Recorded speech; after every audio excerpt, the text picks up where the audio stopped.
आप अपनी भारत की दुश्मनी और नफरत चाइना को बेचते हैं एक तरफ से, और दूसरी अमेरिका की वजह से भी इस वक्त चाइना को आप बता रहे हैं कि आप पैसे नहीं दोगे, हम अमेरिका में चले जाएंगे, हम अमेरिका के IMF के आगे पीछे थे। तो दोनों तरफ से आप बेवकूफ बनाने के चक्कर में, और आज के नहीं बड़े अरसे से चाइना का आपके साथ सिर्फ और सिर्फ एक ही वजह है कि आप भारत की दुश्मनी उनसे बेचते हैं। भारत वाले इंडियन इंस्टीट्यूट ऑफ टेक्नोलॉजी से पढ़ के निकले हैं, तो इस वक्त वो आईफोन सारा वहां बन रहा है, वहां से डिग्रियां लेके आए, अमेरिका की सारी कंपनियों के CEO वो हैं। हमारे देखें, इनसे कंपेयर जरूर करें, हमारे हार्वर्ड से और ऑक्सफोर्ड से पढ़ के गए हैं, वहां खोते बन जाते, बेवकूफ हम बिल्कुल लूट मार मनी लॉन्ड्रिंग सीखते हैं वहां से आके। तो अब तो अफगानी भाई है, उनकी इकोनॉमी आपसे बेहतर है, वहां पे इन्फ्लेशन रेट 13% है, आपके इन्फ्लेशन रेट 30 से भी ऊपर है। अब तो वो भी अपने पांव पे खड़े हो गए। आपको तो मेरे ख्याल में चाहिए कि बच्चे अब अफगानिस्तान भेजा करें पढ़ने के लिए, जिनको इकोनॉमिक्स वहां से पढ़ा कर जाए। जी सर, इंडिया की तरफ अगर हम देखते हैं तो वहाँ पे वो मेड इन इंडिया मर्सिडीज बन रही है, कभी वो 18 कंट्रीज में उनकी करेंसी चल रही है, कभी वो G20 में इतनी कंट्रीज को बुला रहे हैं, और वो भी ठीक कश्मीर के अंदर। और हम जो है गज़वाए हिंद में है, या फिर आटे की लाइन खत्म हो गई है। वैसे ये भी खबर चल रही है कि आटा आरज़ू, मिलना बंद हो गया। मैं ज़ाती तौर पे पूछें, मैं भारत की हिस्ट्री को बड़ा 1947, मैं तो खैर बहुत पुरानी पढ़ता हूँ क्योंकि मैं पढ़ रहा हूँ, बड़ा शौक है मुझे हिस्ट्री का, पॉलिटिकल साइंस का। लेकिन 1947 के बाद मैंने बड़े गौर से देखा कि क्या-क्या गलतियां वो क्या कर रहे थे, हम क्या कर रहे थे। हमारे फंडामेंटल्स डिफरेंट है, मैं ये मानता हूँ। डीएनए की हद तक हम ठीक है, लेकिन उनके फंडामेंटल्स डिफरेंट, उनके फंडामेंटल्स डिफरेंट। इस वक्त जो मैं हजार इख्तलाफात के बावजूद, मुझे पता है पाकिस्तान में मोदी साहब, अब तो खैर मैं समझता हूँ वो भी चेंज हो चुका है, अब तो बेचारे लोग अब तो पाकिस्तानी तारीफें कर रहे हैं, मोदी साहब जैसा लीडर कोई नहीं आए, अब तो ओपनली कह रहे हैं। बहुत पहले नफरत थी उनकी बातों पे, चीजों पे, लेकिन भारत के लिए मोदी साहब ने जो कुछ किया, मेरे ख्याल है आज तक कोई पिछला लीडर नहीं कर सकता, इसमें कुछ जो अच्छी चीज उसकी तारीफ करने, मैं समझता हूँ ये सितम जरीफी होती है कि उसकी तारीफ ना कीजिए। भारत के लिए वो अच्छे हैं, उसकी तारीफ करनी चाहिए। नेशनलिज्म उन्होंने प्रमोट किया, तारीफ करनी चाहिए। अपनी कौम को उन्होंने कौमियत सिखाई है, तारीफ करनी चाहिए। और उसमें आके मैं ये खासकर बात ये करना चाहूंगा, 2-3 चीजें हैं जिनकी वजह से इस वक्त भारत रखते हैं। एक तो उनका system of education, no competition, बल्कि MIT की टक्कर के इंस्टीट्यूशन उनसे अच्छे इंस्टीट्यूशन होंगे।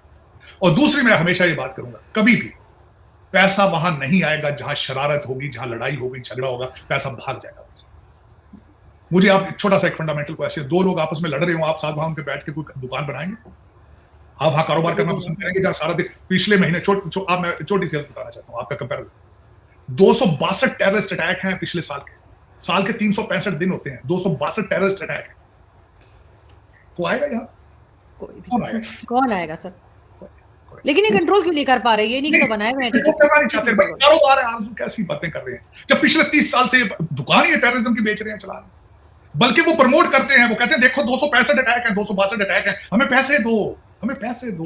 262 अटैक है, मजलूम है, हम पैसे लंदन जा रहे हैं, बच्चे भूखे बैठे हैं, यही तो गुजारिश है आपके साथ। जब दुकानदारी पकौड़ों की हो, खैरात की दुकानदारी हो, तो आप अमन का प्रचार करें। वो तो प्रमोट करते हो, कहते हैं यार 262 अटैक, पैसे दें प्लीज यार, मार देखें 262 अटैक। आप तो प्रमोट करते हैं इन चीजों को। ये पॉलिसी चेंज करनी होगी। आज भी आप खड़े हैं, आज से 8 महीने पहले तक आप खड़े थे, गुड तालिबान बैड तालिबान। जो पिशावर में हमारे अमीरुल मोमिनीन उनका जो हेडक्वार्टर बनाना चाहते थे तालिबान का, क्या मतलब है उसका मतलब यही था ना कि ये अच्छे तालिबान। मैं आपको छोटी सी गुजारिश करना चाहता हूं, अगले दिन जो इन कैमरा आपका सेशन हुआ है, उसमें आपके जो वो जो पिछले जो आपने जेल में डाले हुए थे, क्या नाम था उनका, वो MNA, वो भी जो 2 MNA सुबह रात से जो तालिबान के खिलाफ बोलते हैं, बल्कि उन्होंने भी, हाँ, अली वजीर, और उन्होंने उठ के कहा, उन्होंने कहा हम इन्हें बताते थे यार ये तालिबान अच्छे लोग नहीं है, इनसे ना डील करो, लेकिन ये करते रहे। और दूसरा, उसमें मैं सबसे बड़ी बात बताऊं, आपके जो मुफ्ती शकूर साहब जो वजीर हैं, उनके बारे में भी उन्होंने स्टेटमेंट दी है कि ये मर्डर था, ये कत्ल किया गया, एक्सीडेंट इंटेंशनली किया गया, क्योंकि ही वाज एंटी तालिबान। लेकिन उसमें बात यह है ना कि आप जब तक ये दहशतगर्दी की आप इससे गेम से नहीं निकलेंगे, आप दुनिया में जलीलो ख्वारी होते रहेंगे। उसकी वजह यह है कि आप इस रवश को चेंज करें कि हमने इससे पैसे बना लिए। और वो बिल्कुल सही कहा था, उन्होंने कहा था, हिलरी क्लिंटन की सही थी, उसने कहा जब सांप अपने बैकयार्ड में पालते हो, उसका ये मतलब नहीं होता कि सिर्फ पड़ोसियों को काटेंगे, वो आपको भी काटेंगे। अब आप इसकी जान छोड़ें। अब तो सारे सांप लग रहे हैं हमें ही काट रहे हैं, बाहर तो जाना छोड़ दिया सांप। अब तो जहां सांप आप भेजना चाहते थे सारा कुछ था, अब तो अफगानी भाई है, उनकी इकोनॉमी आपसे बेहतर है। वहां पे इन्फ्लेशन रेट 13% है, आपके इन्फ्लेशन रेट 30 से भी ऊपर है। अब तो वो भी अपने पांव पे खड़े हो गए। आपको तो मेरे ख्याल में चाहिए कि बच्चे अब अफगानिस्तान भेजा करें पढ़ने के लिए, जिनको इकोनॉमिक्स वहां से पढ़ा कर जाए, Afghanistan, London, Afghan Taliban institute of economics में भेजा करें बच्चों को, क्योंकि वो आपसे अच्छा मुल्क चला रहे हैं। लेकिन सर दर हकीकत आप देखें, आपको देखना हो आरजू, अगर पाकिस्तान को समझने की कोशिश अगर करना चाहे तो मैं उसको, उसके लिए सिर्फ ये अर्ज ये है, मैंने कल एक ट्वीट की थी कि हमारे मोहतरम वेरी रिस्पेक्टफुल चीफ जस्टिस साहब एचिसन से पढ़े थे, कोलंबिया से बैचलर डिग्री और उसके बाद कैम्ब्रिज से लॉ डिग्री। हम उसके मुकाबले में जिनके साथ उनका झगड़ा है, जिनके साथ अगले दिनों ये भी खबर आई है, पता नहीं वो सच है या नहीं, कि डंडों के साथ लड़ाई, डंडों के साथ चले नहीं हुई, लेकिन उनकी इतनी ऊंची आवाज से अंदर से दफ्तर में आई थी कि 3rd फ्लोर पर गाली गलौज सुनी जा रही थी। काजी फायज ईसा साहब हाई स्कूल कराची ग्रामर और लॉ और बैचलर दोनों लंदन से। तो ये दोनों अगर इन लोगों के हालात ये हैं कि थप्पड़ों से डंडों से लड़ाई कर रहे हैं, तो दूसरी कौम जो नीचे बेचारे इंग्लिश जानते ही नहीं, जिनको सारा दिन, मेरा मकसद है कि वो कहता है ये सियासत नहीं जिहाद है, आओ पीटीआई के लिए काम करो, जन्नत के टिकट ले लो मेरे से, ऊपर वर्जिन आपका इंतजार कर रही है, जाओ वहां। तो वो तो बेचारे बेवकूफ बने पड़े हैं। वो खातून चीखी अगले दिन जमान पार के बाहर, कहती जिंदा पीर है ये मनो सलवा उठ रहा है, खुदा ये दे रहा है। और जो कुछ लौंडे लपाड़े कहते हैं ये करबला है, ये करबला है, कहते अब कहते सर किसी का नहीं कटेगा, हम कटने नहीं देंगे, ये करबला है। सर ये भी कह रहे हैं इमरान खान के शायद ईद की छुट्टियों में उनको अरेस्ट किया जाएगा, पता नहीं वो क्या हो रहा है, लेकिन ये कि बुलेट प्रूफ गेट और क्या कुछ उनके घर जमान पार्क में लगाया जा रहा है। मगर सर चाइनीज छोटी सी गए थे मोहतरम, अपनी फेवरेट कोर्ट में गए थे, कल पेश हुए हैं, उन्होंने कह दिया भाई बात सुने, इनको बिल्कुल पुलिस वाले ना इनको सड़क से गुजरते हुए इशारे करते हैं तो वो इशारे ना किया करें, ये तंग होते हैं। जिस तरह लड़कियां कहती हैं ना, वहां से गुजरते हैं तो आवाजें कसते हैं, लोग आंखें मारते हैं, तो उन्होंने कह दिया भाई नहीं हमारा बच्चा है, इसको प्लीज आप उन्होंने कह दिया। देखिए जब देखें आरजू, जिन मुल्कों ने खत्म तबाही होनी होती, बिल्कुल आपकी वही डायरेक्शन है, बन चुकी है, आप रुक नहीं सकती। वॉल स्ट्रीट का जर्नल का मैं समझता हूँ, वॉल स्ट्रीट जर्नल का जो है आर्टिकल है, उसका उर्दू में ट्रांसलेशन करके पाकिस्तान में बांटना चाहिए, लोगों को पता चले कि हमारी तबाही करीब आ चुकी है। बिल्कुल ऐसा ही है। लेकिन सर साथ साथ अगर हम बात करें चाइना की, चाइनीज सिटीजन को अरेस्ट किया गया है दासू डैम में, जिस तरीके से ब्लास्फेमी एक हमारे यहाँ तरीका बन गया, हर किसी के ऊपर इल्जाम लगा दें, खुद देर से आएंगे नमाज पढ़ के, और अगर वो ये कहेगा कि भाई तुम टाइम पे नहीं आए तो कह देंगे कि जी इसने तो ब्लास्फेमी कर दी। आजू में आज आपने मेरी दुखती रख पे आपने हाथ रख दिया है। आप मुझे ये बताएं, जो हमारे श्रीलंका के जो उन्होंने जलाए थे सियालकोट, उसकी भी यही बात है। उसने कहा था हमारा वो आ रहा है, डेलीगेशन आ रहा है, यार ये स्टिकर में टिकर उतार लो, बाद में फिर लगा देना या कुछ, उन्होंने कह भेज दिया, जिंदा जला दिया, जिंदा जला। ये इस्लाम है, ये मजहब, कोई मजहब आपको इजाजत देता है कि एक जिंदा इंसान, बच्चों का बाप जिंदा जला दिया जाए? यार कैसे, मैं पता नहीं, या तो मैं गलत इस्लाम पढ़ता रहा हूं या फिर इन लोगों का इस्लाम गलत है, पता नहीं, मेरी समझ से बाहर है। आज उसने कह दिया कि नमाज यार जरा वक्फा कम कर लिया करो यहाँ पे। मैं आपको आज एक थोड़ी सी छोटी सी इंफॉर्मेशन बताता हूँ। मेरे पास यहाँ पे कई काम करते हैं, इजिप्शियन काम करते हैं, सारा दिन नमाज नहीं पढ़ते क्योंकि सारा दिन काम करते हैं, रात को घर जाके सारी नमाजें पढ़ के सोते हैं, सारी नमाजें पढ़ के सोते हैं। और हमारे तो फिर मैं क्या सर एक चीज सर मैं भी बताऊंगी सर, मैंने टीचिंग की है कुछ टाइम जब कॉलेज में थी, तो वहां पर वर्कशॉप हो रही थी, कोई टीचर्स के लिए वर्कशॉप थी, वहां पे लोग जो आते थे 2-3 आदमी से थे, वो चले जाते थे नमाज पढ़ने और पूरी क्लास के दौरान नहीं आते थे। जब 2-3 दिन ऐसे ही वो टीचर ने कहा कि जी आप तो क्लास अटेंड ही नहीं कर रहे हैं, तो आपको सर्टिफिकेट किस बात का मिलेगा, तो कहते हैं आप हमें नमाज से रोक रहे हैं, और ये करके उसके पीछे पड़ गए टीचर के। तो ये तो इस तरह से इस्तेमाल करते हैं रिलीजन को यहाँ पे, गुनाह है। बल्कि मैं समझता हूँ कि अपने मजहब को इस्तेमाल करना अपने दुनियावी मकासद के लिए, मैं समझता हूँ इससे बड़ा गुनाह कोई नहीं होगा। गलत बात। लेकिन मैं अब क्या कहूँ कि 40,000 मदरसों के बावजूद ना आप कुरान को पढ़ सके हैं, ना आप नमाज को पढ़ सके हैं। और दुख वाली बात यह है आरज़ू, कुरान का मतलब क्या है? पढ़ो, इकरा, पहला लफ्ज़ उसका इकरा है। कुरान इकरा से निकला है, पढ़ने का, सीखने का। और सबसे ज्यादा ना पढ़ लो हम लोग। मैं आपसे क्वेश्चन करता हूँ, पिछले 200 साल में मुसलमानों ने दुनिया में क्या दिया है, बताएं ना। और तेल तो तेल तो निकल आया, वैसे ही लॉटरी निकल आई, जिस तरह वैसे लॉटरी किसी ने पढ़ के निकल आए, और आपने वो भी सही इस्तेमाल नहीं किया तेल को भी। इसके अलावा टॉप 100 यूनिवर्सिटीज में से कोई भी इस्लामिक कंट्री में नहीं है। और यूनिवर्सिटियां तो इनको क्या पता यूनिवर्सिटियां क्या चीजें, इनको क्या पता, क्योंकि बिलीव ही नहीं करते ना चीजों को।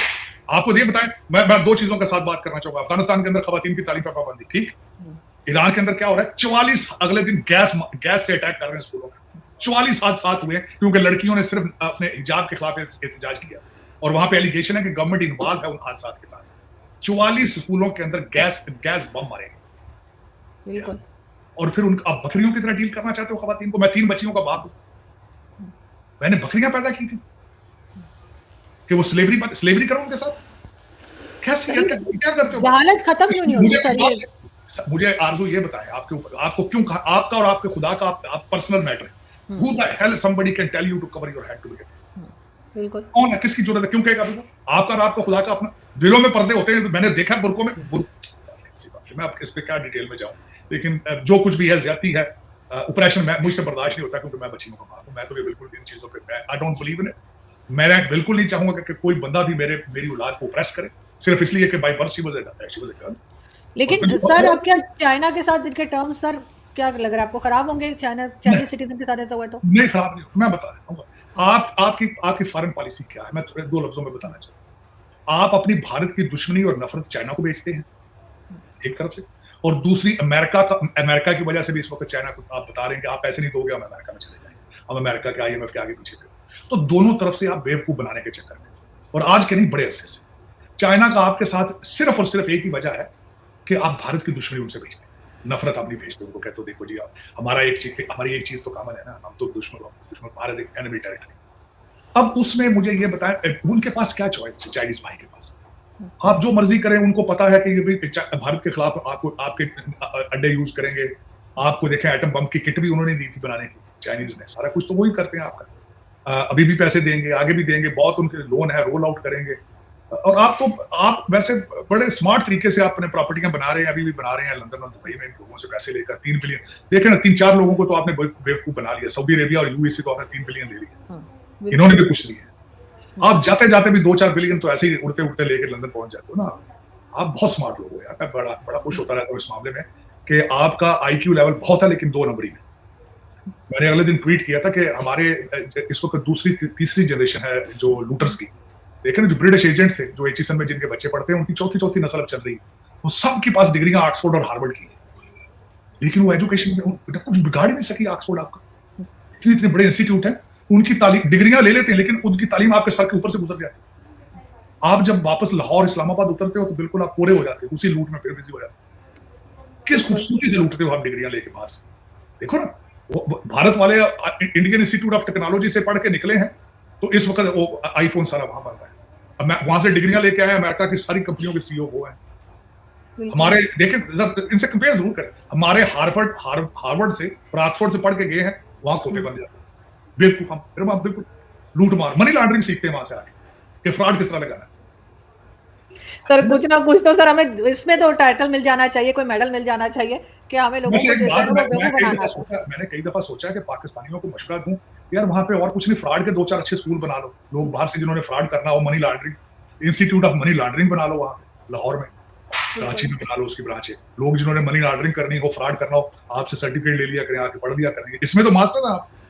और सर ये कहते हैं सर कि दुनिया से लोग यहाँ पर आए जी टूरिज्म के लिए। बहुत से लोग मुझे मिलते हैं जो कहते हैं पाकिस्तान में टूरिज्म के लिए। और हाल ये है कि मैं आज मैकडॉनल्ड गई थी तो वो कहने लगे कि जी अभी 1 घंटा है रोजा खुलने में, तो आपको नहीं मिल सकता कुछ। तो मैंने कहा मैंने उनसे कहा तो आप लोग डिलीवरी तो कर रहे हैं? हाँ डिलीवरी हो सकती है, लेकिन हम आपको टेक अवे नहीं ले जा सकते। तो मैंने वहीं खड़े खड़े अपने घर पे वो डिलीवरी का ऑर्डर कर दिया, और जैसे ही वो राइडर बाहर निकला मैंने उसे पकड़ के लाओ दे दो।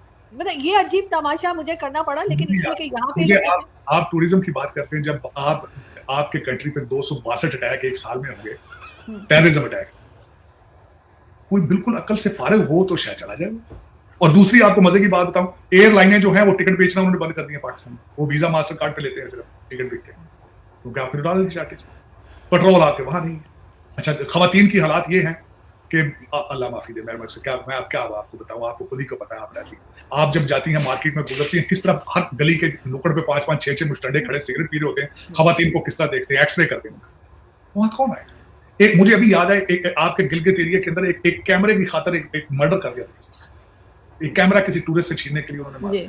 सर जावेद मियादाद जो दाऊद इब्राहिम के समधी भी हैं, हमारे इंडियन दोस्त पूछते रहते हैं दाऊद इब्राहिम का है, तो मतलब मियादाद से पूछ लिया करें। तो मियादाद साहब का कहना है कि जी ये इंडियन टीम खेलने क्यों नहीं आ रही है? भाई मौत तो लिखी हुई है, जब आनी होगी तभी आएगी, उसके लिए इतना घबराने की क्या जरूरत है कि पाकिस्तान नहीं आ रही? आपको मैं याद कराऊं, खान साहब, इमरान खान साहब, हमारे एक्स प्राइम मिनिस्टर अमीरुल मोमिनीन, एक दफा पुराने दौर में जब ये नहीं थे, अभी एक ही सीट थी इनकी मियां वाली से, इनसे किसी ने गाड़ी छीन ली थी इस्लामाबाद में, कार जाके। और दूसरा ये कि वहां कौन जाएगा, यहाँ पे 262 अटैक हों, जहां पे पुलिस भी इन्वॉल्व हुआ चीज में, जहां सुख शांति का, बल्कि इन चीजों को प्रमोट किया जाता है, बल्कि 262 अटैक हुए प्रमोट करते हैं गवर्नमेंट, कहते हैं लोगों को यार बताओ हम दहशतगर्दी का शिकार है, हमें अल्लाह के नाम पे पैसे दें, हम लोग जो है हमें पैसे दें, आप जल्दी डॉलर दें, डॉलर।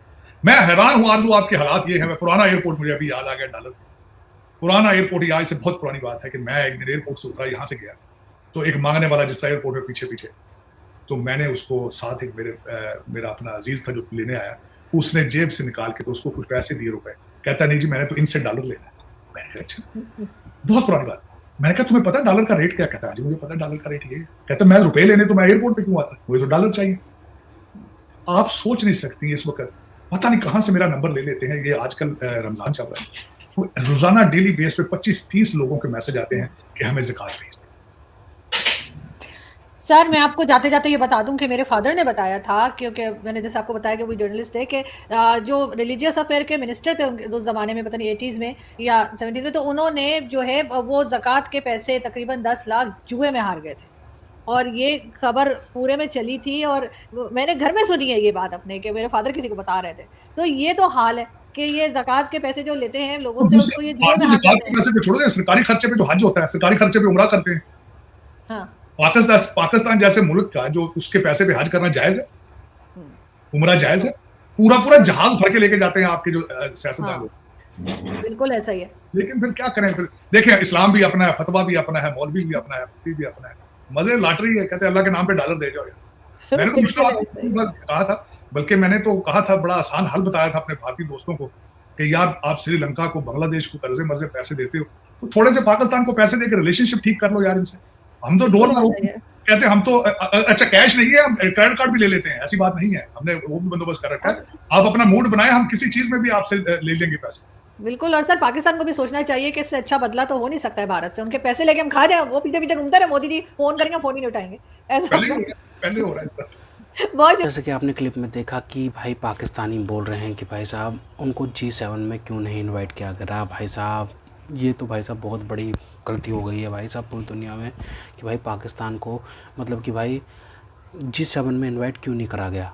पाकिस्तानी बहुत ज़्यादा प्रोटेस्ट कर रहे हैं भाई इस बात पर, मतलब कि पाकिस्तानियों को मतलब कि भाई ज़्यादा भाई पाकिस्तानियों को मतलब कि भाई साहब ये राह की साजिश है, भाई साहब मोदी की साजिश है कि भाई साहब पाकिस्तान को मतलब कि अलग थलग करने की।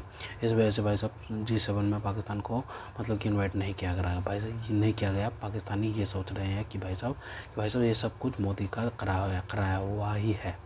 हाँ भाई मोदी का ही कराया हुआ है, आप क्या करोगे। ठीक है भाई साहब, जो भाई भारत के प्रधानमंत्री नरेंद्र मोदी जी को भाई साहब G7 में इनवाइट किया गया, और भाई साहब ये 7वीं बार, लगातार 7वीं बार है जबकि भारत को मतलब कि कभी इटली की प्रधानमंत्री भारत के प्रधानमंत्री को इनवाइट करते हैं, कभी इस बार फ्रांस के राष्ट्रपति ने, कभी भाई जापान के क्या बोलते हैं जापान के प्राइम मिनिस्टर। तो भाई सब मतलब कि भाई क्या बोलते हैं, ये सब मिलकर ना भाई भारत को मतलब कि एक तरीके से स्ट्रॉन्ग बना रहे हैं। और भारत की दावेदारी जो है ना UNSC में और G7 समिट में भाई सब भारत की दावेदारी जो है उसको ना भाई बहुत ज़्यादा बल मिल रहा है। एक तरीके से देखा जाए ना बहुत ज़्यादा भाई भारत की दावेदारी को भाई बहुत ज़्यादा बल मिल रहा है, क्योंकि अगर भाई भारत को अगर UNSC की सीट मिल जाती है ना भाई, भारत को अगर UNSC की सीट मिल जाती है तो भाई भारत बहुत ज़्यादा स्ट्रॉन्ग बन जाएगा। ठीक है, अभी मैं आपको बता देता हूँ कि भाई देखो G7 जो समिट होते हैं ना, इंटरनेशनली फोरम जो है ना, the G7 summit is an international forum held annually for the leaders of the G7 members states of France, the United States, the United Kingdom, Germany, Japan, Italy and Canada in order of rotating presidency and the European Union as well as। ठीक है, तो मतलब कि भाई European union भी शामिल है, France भी है, यूनाइटेड स्टेट्स भी है, यूनाइटेड किंगडम भी है, Germany, Japan, Italy and Canada है भाई साहब। ठीक है, और यूरोपियन यूनियन है। तो भाई इन सब का एक समूह है भाई साहब G7 कंट्रीज़ का। मतलब G7 कंट्रीज़ में भारत क्यों नहीं, क्योंकि भाई भारत की इकनॉमी भाई भले ही 5वें नंबर पे है, लेकिन भाई पर कैपिटा इनकम भी देखी जाती है भाई साहब इसमें। और भाई साहब और ये बहुत ज़्यादा योगदान दे रहे हैं भाई साहब, पूरी वर्ल्ड इकनॉमी में इनका योगदान है, पर कैपिटा इनकम भी देखी जाती है। तो भाई भारत अभी उस लिहाज से नहीं है। चाइना, ऐसे तो चाइना भी नहीं है भाई साहब, क्योंकि चाइना की भी पर कैपिटा इनकम वगैरह नहीं है। पाकिस्तान भी इस ग्रुप का हिस्सा नहीं है, लेकिन भाई भारत इस ग्रुप का हिस्सा होना चाहिए, होगा। देखो भाई, भारत को शामिल किया गया है। देखो भाई साहब, भारत को हमेशा बुलाया जाता है G7 में, लेकिन पाकिस्तानियों को नहीं बुलाया जाता। ये पाकिस्तान की सबसे बड़ी डिमांड है कि भाई साहब पाकिस्तान को क्यों नहीं बुलाया जाता भाई ऐसे समिटों में, हैं। मतलब कि भाई साहब पाकिस्तान का हक नहीं है, मतलब कि यार ये तो भाई बहुत ज़्यादती है, उर्दू में बोलते हैं ना, बहुत ज़्यादती है भाई साहब पाकिस्तानियों के साथ में, कि भाई पाकिस्तान को बुलाया क्यों नहीं जाता भाई, ठीक है। और भाई मैं आपको बता दूं कि भाई साहब क्या बोलते हैं, आज ना प्राइम मिनिस्टर नरेंद्र मोदी की मुलाकात होनी है डोनाल्ड ट्रंप के साथ में, ठीक है। और क्या बोलते हैं, अभी फ़ोटोशूट हुआ था, ठीक है। उसमें क्या बोलते हैं, उसमें ना कल हुआ था फ़ोटोशूट, और उसमें ना भाई प्रधानमंत्री नरेंद्र मोदी को फ्रंट रो में रखा गया है इमैनुअल मैक्रोन के साथ में, जो कि फ्रांस के राष्ट्रपति हैं, ठीक है भाई। मतलब कि फ्रांस और भारत की दोस्ती तो भाई बहुत ज़्यादा है, मतलब कि उस टाइम से 1947 से वो भारत और फ्रांस की दोस्ती है। उस वक्त से जब भाई भारत ने परमाणु टेस्ट किया था, सब के सब भारत पे प्रतिबंध लगा रहे थे और समर्थन कर रहे थे। उस वक्त पे फ्रांस ने भारत का समर्थन किया था, और भारत पर प्रतिबंध लगाने से साफ इनकार किया था फ्रांस ने। भारत का साथ दिया था फ्रांस ने। तो भाई भारत और फ्रांस के रिश्ते ना भाई बहुत ज़्यादा बढ़िया हैं और अच्छे हैं, ठीक है, भारत के और फ्रांस के, ठीक है। तो भाई क्या बोलते हैं, अब जो है ना, अभी आज मीटिंग होनी है ट्रंप के साथ में, और इस पूरी दुनिया की भाई साहब नज़रें हैं ट्रंप के साथ में भारत के प्रधानमंत्री नरेंद्र मोदी जी की मीटिंग जो होगी, ठीक है भाई साहब।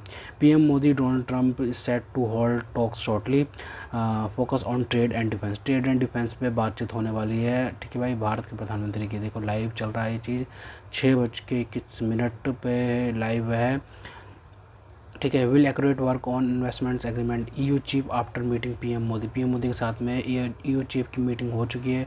Dear PM Modi, it is a pleasure to meet again too soon, मतलब EU की चीफ बोल रही हैं, since we have conclude the mother of all deals, we have been moving fast to deliver on our commitment, we will sign the free trade agreement by the end of the year and accurate work on an investment agreement. We will also step up security and defense cooperation and join forces for better connectivity by advancing IMEC IMEC का मतलब है India Middle East economic corridor, the India Middle East Europe corridor, Ursula von der Leyen said on X पे, मतलब कि इन्होंने मतलब कि ये जानकारी दी है। ये मैंने आपको एक तरीके से ट्वीट पढ़ के बताया है, जो कि भाई साहब पहले ट्वीट था, अब जो एक्स बन चुका है, ठीक है।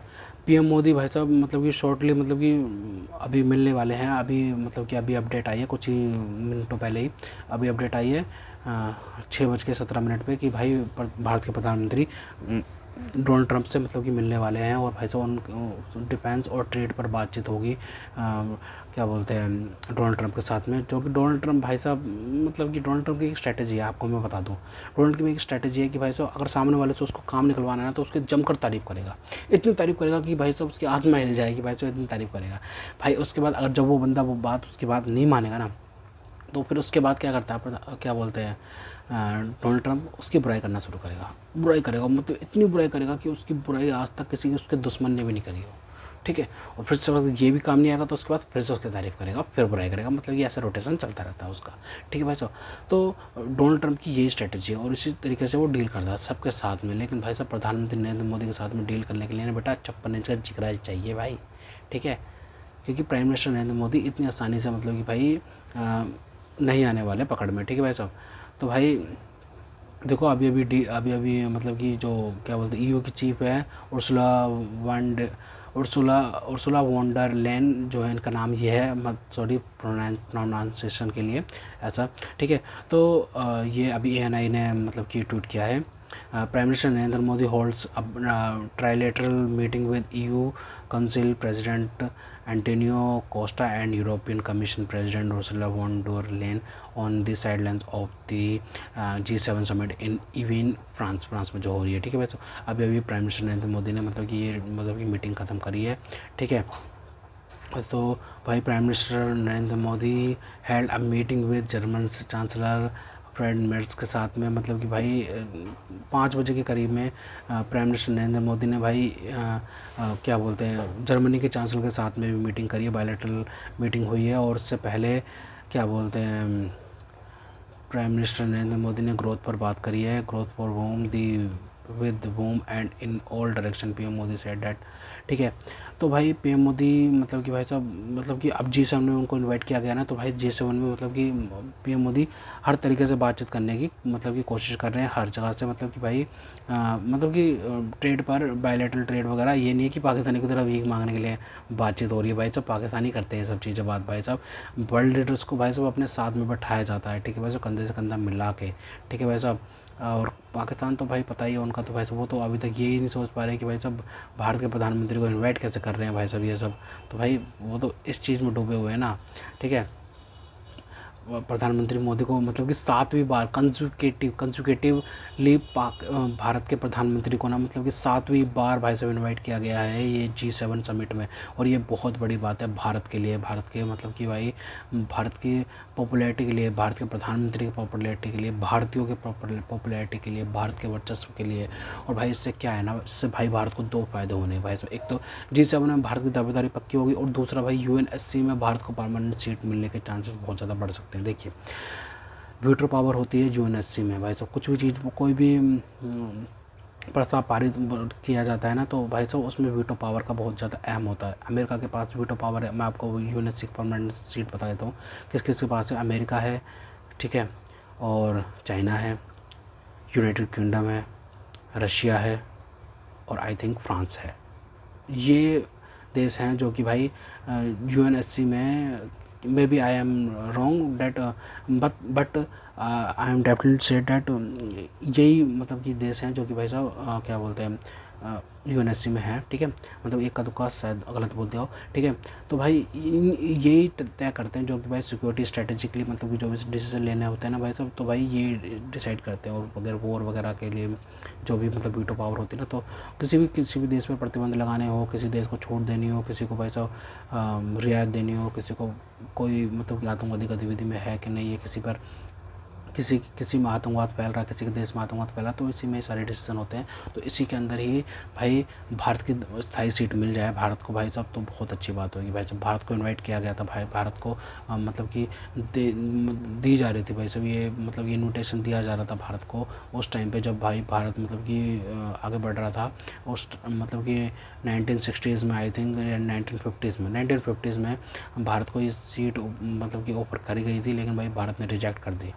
क्यों रिजेक्ट कर दी भाई साहब, वो तो चाचा नेहरू जी बता सकते हैं भाई साहब, उस टाइम के थे जो, क्योंकि उनको ही भारत को जब वो ही प्रधानमंत्री थे तो उनको बोला गया था भाई साहब UNSC की तरफ से, UN की तरफ से कि भाई UNSC में सीट दी जा रही है तो आप ले लीजिए। लेकिन भाई साहब पता नहीं क्या कारण थे कि भाई साहब भारत को ये सीट नहीं मिली। ठीक है भाई साहब, और उस टाइम पे चाइना ने ग्रैब कर ली थी ये सीट। तो भाई आज भी भारत इस चीज़ को भुगत रहा है कि भाई भारत ने क्यों नहीं ली।